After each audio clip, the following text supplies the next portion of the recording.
Morning आप सभी को। मैं अगले क्लास लेकर आए हैं व्याकरण का अगले क्लास। चलिए उम्मीद करते हैं कि आपको यह क्लास अच्छा लगेंगे और लाइक एवं सब्सक्राइब जरूर कीजिएगा। चलिए थैंक यू। यहाँ देखिए क्या है वर्णों के उच्चारण। हम लोग जो वर्णों का उच्चारण कैसे करेंगे उसके बारे में आज हम लोग जानकारी प्राप्त करेंगे।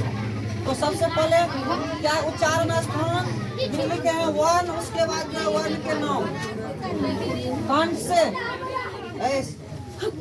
से क्या होता है यहाँ? कंठ से अ आ क ख ग घ अंग ह और विसर्ग जो कंठ से बोला जाता है इसे कंठीय वर्ण कहते हैं। तालु से हर्षई दीर्घई चा छा जा झ इय और या स इसे तालव्य मतलब तालव्य वर्ण कहा जाता है।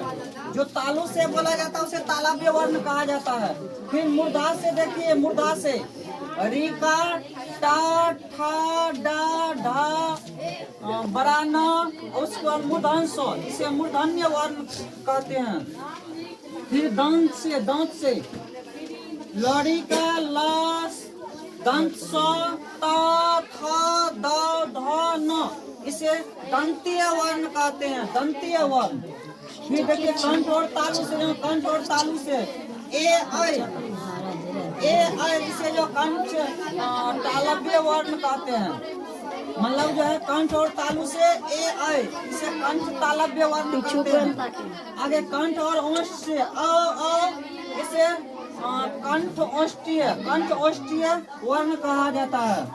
फिर देखिए दांत से, दंत और ओष्ठ से, दंत और ओष्ठ से व को बोला जाता है। दंत और ओष्ठ से व इसे दंतोष्ठीय वर्ण कहते हैं, दंतोष्ठीय वर्ण। फिर नासिका से अंग इया बड़ा न छोटा न और म इसे अनुनासिक या नासिक वर्ण भी, नासिका से जो बोला जाता है उसे नासिका वर्ण भी कहा जाता है या अनुनासिक वर्ण कहा जाता है। तो देख लीजिए इस प्रकार से हमने ऊपर का देखिए। अब नीचे में देखिए कुछ इम्पोर्टेंट पॉइंट सब है। हिंदी में ध्वनियों कितने होते हैं? हिंदी में बच्चों ध्वनियों कितने होते हैं? तो 2 होते हैं, एक स्वर्ण वर्ण एक व्यंजन वर्ण।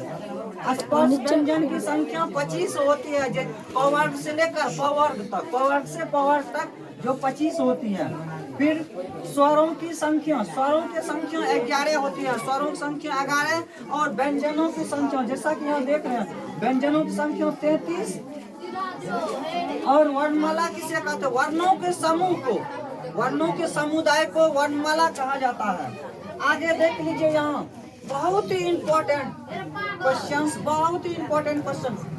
हिंदी में प्रथम राष्ट्रकवि, हिंदी के प्रथम राष्ट्रकवि मैथिली शरण गुप्त को कहा जाता है। हिंदी के प्रथम राष्ट्रकवि मैथिली शरण गुप्त को कहा जाता है। हिंदी के द्वितीय राष्ट्रकवि रामधारी सिंह दिनकर को कहा जाता है। हिंदी के द्वितीय राष्ट्रकवि रामधारी सिंह दिनकर को कहा जाता है। छंदों की संख्या 4 होती है। फिर दोहा के प्रथम कितने चरण होते हैं? दोहा के प्रथम चरण 13 होते हैं। और विनय पत्रिका किस भाषा में लिखा है? विनय पत्रिका जो है तुम्हारे वर्ज भाषा में लिखा है, विनय पत्रिका वर्ज भाषा में लिखा है। और वीरों को कैसा हो बसंत, वीरों का कैसा हो बसंत किसने लिखा है? सुभद्रा कुमारी चौहान जी लिखे हैं। वीरों को कैसा हो बसंत सुभद्रा कुमारी चौहान जी लिखे हैं। और देख लीजिए अगला इम्पोर्टेंट क्वेश्चन, पुत्र वियोग किसने लिखा है? ये भी सुभद्रा कुमारी चौहान लिखे हैं। पुत्र वियोग सुभद्रा कुमारी चौहान लिखे हैं। जिसका कविता है कि वीरों का कैसा हो बसंत, अब खोया हुआ खिलौना मेरे अब तक पास न आया। मतलब जो है पुत्र वियोग पाठ से लिया गया है। उसके बाद आगे देखिए रामायण का लेखक कौन है? महर्षि वाल्मीकि जी। महर्षि वाल्मीकि जी रामायण को लिखा है। उसके बाद जो है महाभारत को किसने लिखा है? वेद व्यास जी। इस प्रकार से हम हिंदी के महत्वपूर्ण क्वेश्चंस एवं हिंदी से संबंधित क्वेश्चनों के बारे में जानकारी दिए हैं। उम्मीद करते हैं कि आपको यह वीडियो अच्छा लगेंगे। फिर हम मिलेंगे, तब तक के लिए आप सभी को जय हिंद, मैं अंतेश कुमार की ओर से आप सभी को ढेर सारी शुभकामनाएं। Thank you. जय हिंद।